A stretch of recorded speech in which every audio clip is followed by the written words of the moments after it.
Belum tentu benar, tapi nggak ada salahnya buat dicoba. Tim reseller stagnan, penjualan tidak naik. Kita mulai satu persatu ya. Kita mulai dari yang paling penting dulu. Apakah reseller itu penting? Jawabannya tergantung. Nah, tergantung apa? Tergantung model bisnisnya, tergantung jenis produknya, tergantung target owner bisnisnya. Tergantung model bisnis ini awal bisnisnya retail atau bisnisnya jasa.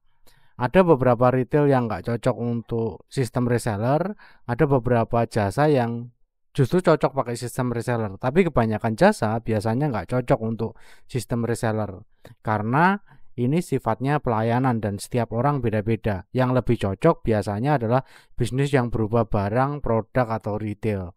Kemudian jenis produknya itu ada yang eksklusif, ada yang repeat order.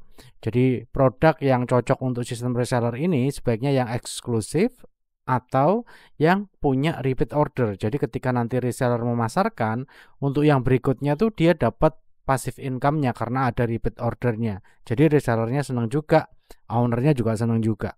Kemudian sesuai dengan target owner bisnisnya, apakah owner bisnis sebagai owner bisnis kita punya target jangka pendeknya, yaitu meningkatkan sales, meningkatkan penjualan, atau kita juga punya target jangka panjangnya dengan sistem reseller ini. Kenapa? Karena kita dibantu dipromosikan oleh orang lain yang tidak digaji, tapi bagi hasil dari penjualan komisinya dia.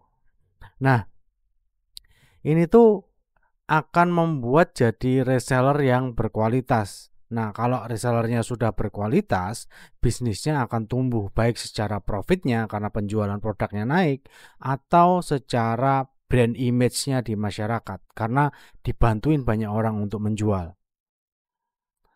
Lalu kemudian kondisi tim reseller bisnis Anda gimana sekarang? Coba cek. Kira-kira seperti apa bisnis resellernya timnya?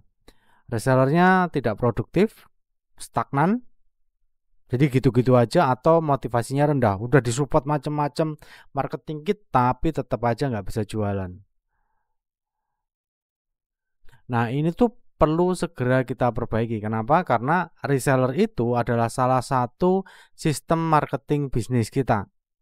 Kita tuh sebenarnya nggak mendidik orang supaya bisa jualan enggak, tapi kita sedang meramu formula reseller yang siapapun nanti orang baru masuk jadi reseller itu jadi bagian dari sistem marketing bisnis kita. Makanya kita perlu segera perbaiki sistem reseller ini kalau kita pengen bisnisnya nanti tumbuh. Tidak semua bisnis itu cocok untuk sistem reseller ya, tapi kalau bisnis Anda memang cocok untuk sistem reseller, segera perbaiki sistem marketing bisnis yang ini. Karena kita pada dasarnya sebenarnya sedang mempersiapkan sistem bisnis kita, salah satunya reseller. Kemudian masalah-masalah yang sering dialami di sistem marketing reseller ini adalah yang pertama itu struktur kerja yang kurang jelas. Gimana maksudnya struktur kerja yang kurang jelas itu? Yang pertama tidak ada to-do list harian, hanya sekedar posting gambar dan resellernya berharap banyak closing pembeli. Bisnis nggak seperti itu ya. Kecuali produk kita memang sangat dibutuhkan. Zaman-zaman dulu, waktu krisis dulu, bagaimana masker itu diserbu pembeli sampai orang mau beli harga berapapun. Beda lagi, beda cerita ya. Tapi kalau sudah situasinya normal seperti saat ini, ya harus ada to-do list hariannya. Mereka harus ngapain. Tidak hanya sekedar posting gambar atau video dan berharap ada penjualan. Kemudian tidak ada target penjualan minimal. Menarik biasanya, ini sering dipakai untuk bisnis-bisnis yang sedang rekrutmen reseller. Tidak ada penjualan maksimal, minimal. Orang bebas beli berapa aja, orang bebas reseller bebas jual berapa aja jumlahnya. Menarik untuk banyak-banyakan reseller yang gabung, tapi secara kualitas ini nggak bagus karena mereka jualannya kalau lagi mood atau lagi butuh aja. Padahal bisnis kita itu harus punya angka yang stabil supaya semuanya bisa dihitung. Kemudian tidak tahu harus hubungi siapa. Ini paling sering kejadian nih. Saya kadang dengerin ceritanya reseller tuh kasihan juga. Dari brandnya dia kayak lepas tangan gitu dan saling lempar biasanya.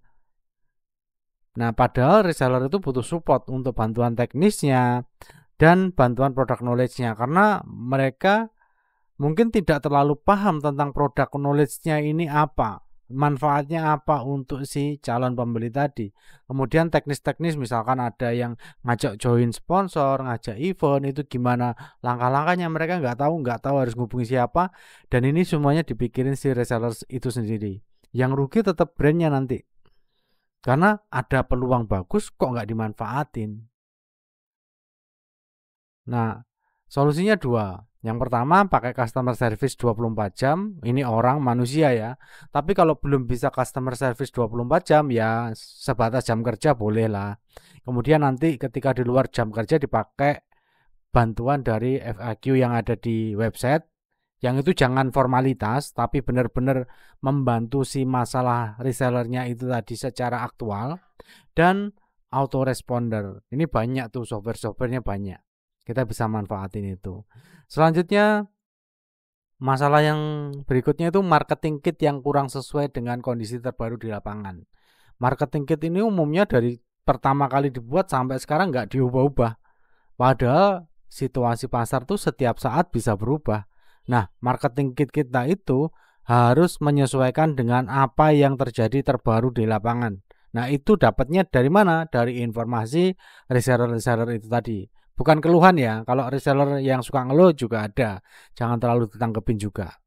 Terus kemudian marketing kit ini maksudnya tidak ada konten atau brosur yang lead magnet. Lead magnet itu yang menarik orang untuk nyobain pertama kali kontak, itu harusnya punya konten yang seperti itu atau brosur yang seperti itu kalau kita memang offline produknya. Nah, kenapa kalau ini nggak pakai lead magnet? Karena nanti bisa jadi kurang database yang potensial. Jadi berpikirnya orang tertarik beli, orang tertarik beli. Kalau gitu ya semua orang bisnis, semua orang jualan, semua orang jadi reseller gampang. Tapi nggak seperti itu kan urutannya. Nah, yang kedua adalah keuntungan pembeli kurang menyentuh sisi emosionalnya. Biasanya ini hanya fokus ke harga, diskon, bonus, keterbatasan kayak gitulah. Apa itu? Ya sifatnya transaksional. Akhirnya ya pembeli akan banding-bandingin dong, cari yang paling menguntungkan secara harga, secara bonus, secara diskon. Dan itu mudah digantikan sama bisnis lain. Oh ya, ini ada yang selanjutnya ya, yang susah menutup basa-basi jadi penjualan atau closing, hanya sering buang waktu aja. Banyak orang itu yang sering buang waktu, reseller yang kehabisan waktu hanya untuk basa-basi ke orang yang tidak tepat. Karena kenapa? Mereka tidak tahu cara memilah-milah mana calon pembeli yang potensial, mana yang hanya sekedar buang waktu saja atau basa-basi. Kemampuan ini penting supaya waktunya terbagi secara efektif, karena waktu manusia itu kan terbatas ya. Lalu kemudian keahlian tim reseller yang tidak meningkat. Yang pertama, susah menutup basa-basi jadi penjualan tadi ya. Kemudian tidak tahu cara mengatasi keberatan calon pembeli. Hanya nurut calon pembeli. Jadi gini, kita itu kalau lagi proses face to face ya, misalkan face to face atau chat sama orang, ketika customer nanya apa, kita jawab, nanya apa, kita jawab, nanya apa, kita jawab. Kesannya tuh kita ada di bawahnya si calon customer itu tadi. Dan kita nggak bisa punya otoritas untuk nge-closing dia. Itu cara seperti itu tuh harusnya diajarkan. Ketika customer nanya sesuatu, jangan cuma jawab, tapi balik nanya. Supaya percakapannya terus berlangsung dan kita punya kesempatan untuk memimpin si calon customer itu. Mengarahkan pikirannya supaya tidak liar dan semaunya sendiri.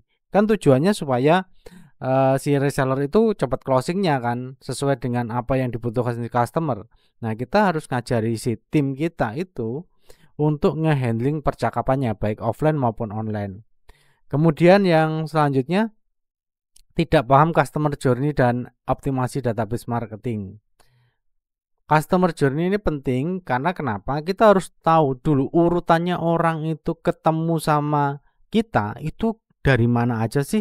Apakah dari temannya, ataukah lihat konten di sosmed, ataukah lihat di Google karena dia nyari dulu, atau di YouTube, atau gimana? Atau ketemu di jalan, baca poster di jalan. Itu harus dipahami sama reseller-resellernya supaya dia tidak menganggap bahwa customer itu tiba-tiba datang turun dari langit untuk tanya produknya dia dan beli produknya dari dia. Kita harus paham dulu alurnya. Nah, kalau sudah paham alurnya dari mana sumbernya, nanti kita bisa telusuri nih. Oh, kalau di sumber A kita pakai cara yang marketing ini. Ketika sampai sumber B, kita pakai cara marketing ini. Ketika sudah sampai C, harus kita apain? Itu nanti tergambar jelas kalau kita sudah paham customer journey-nya. Kemudian optimasi database marketingnya. Umumnya reseller itu tidak punya skill untuk mengelola database yang dia miliki, hanya sekedar posting di status WhatsApp atau di status sosmednya atau di konten sosmednya itu aja.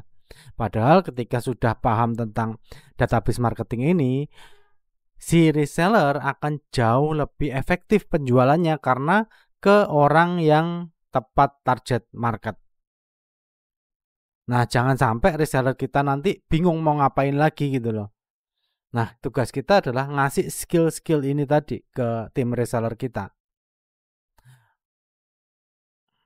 Terus yang berikutnya ini solusinya gimana? Nah, solusinya yang pertama tetap harus punya program marketing yang menarik ya. Karena sebagus apapun resellernya, kalau program marketingnya nggak menarik, produknya nggak berkualitas, ya susah jualannya. Kita kayak ngejual sesuatu yang nggak bermanfaat untuk market, ya susah nanti. Ya cuma gimmick-gimmick doang, ya sebentar aja. Kecuali memang bisnis modelnya seperti itu ya, bisnis model yang gimmick. Tapi kalau kita pengen bisnis jangka panjang ya, kita produknya nomor satu itu wajib berkualitas. Yang kedua programnya itu, program marketingnya itu harus menarik, baik secara konsumen, untuk konsumen dan untuk si tim resellernya itu tadi. Jadi itu sebagai pemilik bisnis kita harus ngurusin dua hal, marketing untuk end user sama marketing untuk si reseller, supaya dia itu mau ikut kita, mau ikut tim penjualan reseller kita dan terus aktif. Kemudian kita buat marketing kit yang relevan dan up to date. Jadi kita membuat marketing kit nggak harus banyak, nggak harus ribuan ratusan foto. Biasanya kan seperti itu ya promo. Sebenarnya kita cuma butuh 1, 2 atau 3 foto aja atau screenshot aja yang itu meyakinkan orang. Nggak harus sampai ribuan. Bingung nanti si tim resellernya. Reseller itu fokusnya itu biarin dia fokus itu untuk meningkatkan penjualan lewat sistem reseller ini, bukan sibuk milih marketing kit. Marketing kit itu harus dibuat yang praktis untuk reseller. Oh, 1, 2, 3, 4, 5, 6, 7. Oh, ini hari Senin, Selasa, Rabu, Kamis, Jumat. Sudah diatur seperti itu. Bukan kita ngasih sebanyak-banyak, ya terserah lu mau pilih yang mana. Enggak kayak gitu. Kita itu bantuin dia supaya dia itu mudah, cepat mengakses marketing kitnya dan up to date. Oke ya. Yang ketiga, kita punya tim support manusia, software atau website. Kalau bisa manusia, manusia. Kalau nggak bisa pakai software, pakai website. Yang tadi dijelaskan di atas. Pakai FAQ tadi. Terus kemudian pelatihan reseller terstruktur. Nah, pelatihan ini penting juga untuk meningkatkan skill resellernya. Pertama, mindset pemenang dulu. Nomor satu tuh pasti mindset. Karena saya sudah lihat banyak orang ya diajarin macam-macam tuh nggak akan mempan. Kalau mindsetnya salah, kalau mindsetnya the loser, males, nggak akan bisa. Yang pertama harus dibenerin tuh ketika training reseller tuh adalah mindsetnya dia. Harus punya mindset seorang pemenang. Jadi nanti kepake dimanapun dia. Mau di bisnis oke, di reseller oke, dimanapun oke. Jadi mindset seorang pemenang itu harus benar-benar ditancepin dulu di tim resellernya. Kalau nggak gitu percuma. Kita mau ngajarin apapun, mau ngasih marketing kit apapun, nggak akan bisa mereka jadi reseller yang perform. Yang kedua, kita pakai strategi mengumpulkan database potensial. Kita ajarin mereka gimana caranya dari customer journey tadi ngumpulin database yang memang potensial, yang memang punya kemungkinan penjualan, bukan hanya suka kontennya, bukan suka karena orangnya saja, bukan, tapi memang dia punya potensi untuk beli produk dari reseller ini. Terus yang ketiga, kita ajari cara ngelola database-nya. Nah, setelah database masuk, banyakan orang tuh ya cuma ngumpulin aja, tapi nggak dikelola dengan baik, masih berantakan macem-macem lah. masih campur aduk macam-macam. Padahal kalau dikumpulin, dikelompokin itu jauh lebih optimal nanti kita ketika mengoptimasinya. Yang keempat, kemampuan untuk mengkonversi database potensial menjadi buyer. Nah, ketika database sudah terkumpul, sudah terkelola dengan baik, waktunya kita ngajarin si reseller juga untuk dia mengkonversi data tadi, data orang yang minat-minat tadi, potensial tadi jadi buyer. Cirinya apa? Cirinya ya orang beli produk kita. Konversi itu dari data angka jadi rupiah ke kita, jadi transferan ke kita, ke bisnis kita. Jadi skill itu yang harus diajarin juga ke resellernya. Bukan hanya sekedar product knowledge, enggak. Bukan sekedar ngasih marketing kit, enggak. Tapi skill-skill seperti ini yang harus diajarin. Kemudian kelima, membuat konten marketing tanpa wajah. Kenapa tanpa wajah? Karena ada beberapa orang itu, atau banyak ya, banyak orang itu nggak pede ketika mereka tampil di depan kamera. Ya kalau konten kreator mah ya memang itu keseharian mereka, jadi nyantai-nyantai aja. Pasti penjualannya bagus kalau memang mereka sudah terbiasa konten. Tapi kan ada tim reseller itu yang dia itu pinter, dia itu semangat, tapi dia nggak suka atau nggak mau tampil wajahnya. Nah, kita harus ngajarin mereka gimana sih cara buat konten yang tanpa wajah. Yang mereka bisa lakukan itu secepatnya, tanpa harus persiapan macam-macam. Kalau pakai wajah nanti belum groginya, belum gesturnya, belum make upnya macam-macam. Persiapannya banyak, padahal bisnis itu butuh kecepatan ya. Nah, itu tuh harus kita ajarin mereka gimana caranya konten itu yang tanpa wajah tapi tetap menarik potensial marketnya. Kemudian yang keenam, meyakinkan orang untuk membeli sekarang. Orang sudah tergerak untuk beli, oh ya ini saya butuhin. Tapi kalau kita nggak bisa bikin orang itu untuk beli sekarang atau secepatnya, ini sama aja percuma. Nanti ketemu brand lain, merek lain, belinya di orang lain. Kita yang edukasi, belinya di tempat lain. Kan nggak enak rasanya. Nah, kemampuan meyakinkan orang untuk beli sekarang di kita ini, di reseller ini juga harus kita ajarkan. Kita harus fokus untuk bantuin mereka di cara meyakinkan ini. Yang ketujuh, meningkatkan pembelian per transaksi. Nah, ini ketika produk resellernya itu ada banyak, misalkan produk reseller kemasan makanan. Nah, nanti ada model A, model B, model C. Nah, itu supaya orang tertarik. Yang pertama mungkin dia tertarik model B, tapi kita setelah mau transfer, kita tawarin juga pembelian produk C atau produk A tadi. Supaya pembelian per transaksi itu naik. Kalau sudah sampai di mau transaksi, biasanya orang sudah percaya sama kita, sudah trust sama kita, sama reseller, sama produknya.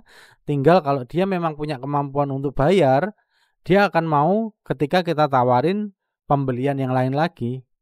Sudah nggak perlu meyakinkan lagi. Jadi tinggal kemampuan ngomong aja, kemampuan menawarkan aja. Itu yang perlu kita ajarin di trainingnya reseller.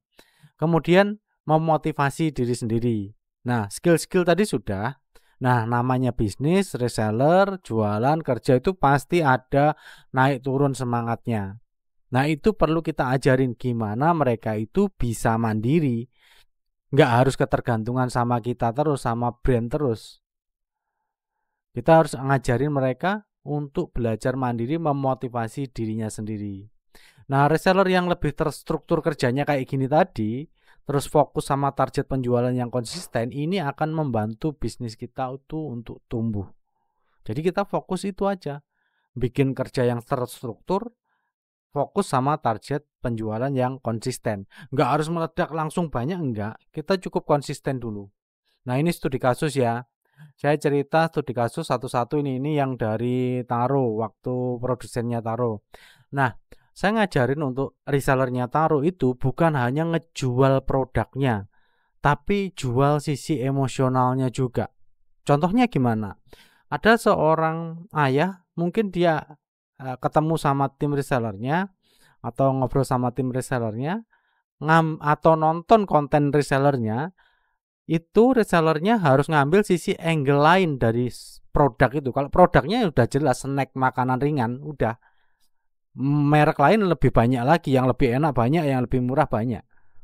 Tapi kalau kita bisa menghubungkan hubungan emosional ini, trigger emosionalnya, kita akan satu langkah di depan sama kompetitor. Saya ajarin bagaimana tanya ke calon konsumen itu, dulu kamu suka rasa taro apa? Dulu makan taro di mana? Kan taro itu kan sudah lama ya produknya. Jadi kita ngingetin si ayah itu tentang snack masa kecilnya dia. Ketika dia punya anak, dia akan cerita, dulu ayah beli ini loh, dulu ayah favoritnya rasa ini loh. Jadi ngajak si calon target market tadi itu bernostalgia dengan snack taro ini tadi. Bukan lagi snack lagi ketika merekomendasikan ke anaknya, tapi kenangannya si ayah itu ketika kecil disampaikan ke anaknya supaya anaknya juga mau cobain juga. Kayak gitu. Kemudian ada lagi waktu di dealer Honda. Ini dealer sepeda motor ya. Nah, kalau kita pengen fokus ke penjualan, meningkatkan penjualan, jangan sibuk membuat konten-konten yang hanya sekedar hiburan. Kalau konten-konten yang hanya sekedar hiburan, iya bener rame. Tapi kita nggak tahu orang itu potensial market kita nggak, potensial konsumen kita nggak. Tetap boleh pakai konten yang sifatnya hiburan, tapi kita juga harus paham customer journey-nya. Ketika kita mau beli sepeda motor itu seperti apa urutan kerjanya. Urutan ketemu brand kita itu gimana, terus ketika masuk ke akun kita ini nanti menghubungkannya gimana. Supaya orang itu masuk ke database kita. Dan yang tersaring orang-orang yang memang potensial. Bukan orang-orang yang sudah keliling-keliling dari dealer lain kemudian masuk ke kita. Nah itu direncanakan untuk konten-kontennya. Buat konten yang memang pertama kali menyaring orang tersebut. Apakah orang itu bersih atau enggak bersih, maksudnya karena kemarin kebanyakan dari gagalnya dari BI checking mungkin ya kalau di sepeda motor ya. Nah itu gimana caranya kita nemuin dulu nomor satu tuh BI checkingnya dulu bersih. Nah caranya gimana? Ya kita buat konten yang arahnya nanti ke registrasi mereka dulu. Kita ngecek BI checkingnya mereka dulu. Supaya yang mendekat itu yang memang benar-benar masih cukup limit kreditnya atau masih cukup BI checkingnya belum kolek gitu ya. Itu yang pertama. Atau kita ambil sudut pandang yang lain. Kita sudut pandang orang yang memang butuh sepeda motor dan dia mampu. Oke, dia punya gaji yang tetap, dia punya kemampuan beli langsung. Misalkan kita target market, oke, pengusaha yang punya tim pemasaran di jalan. Berarti dia akan beli partai. Nah, kita fokus konten-kontennya nanti membuat sudut pandangnya si pengusaha itu tadi yang punya bisnis yang tim penjualannya ke jalan-jalan. Jadi nanti kita tawarkan operasional yang lebih murah, onderdil yang lebih murah, perawatan yang lebih panjang kilometernya, jadi lebih hemat di perawatan macam-macam seperti itu. Kemudian satu lagi di klinik nih, software administrasi klinik. Nah, ini juga kita nawarin jangan softwarenya. Kalau software administrasi klinik banyak, tapi kita harus bagaimana caranya kita itu menarik orang supaya pakai software kita. Kita harus fokus kalau administrasi itu berarti pain-nya apa, rasa sakitnya orang yang sebelum pakai software itu apa, atau yang sudah pakai software yang lain itu apa. Nomor satu pasti ribet, lama, terus kemudian nggak efisien, banyak fitur-fitur yang sebenarnya tidak perlu tapi justru merumitkan.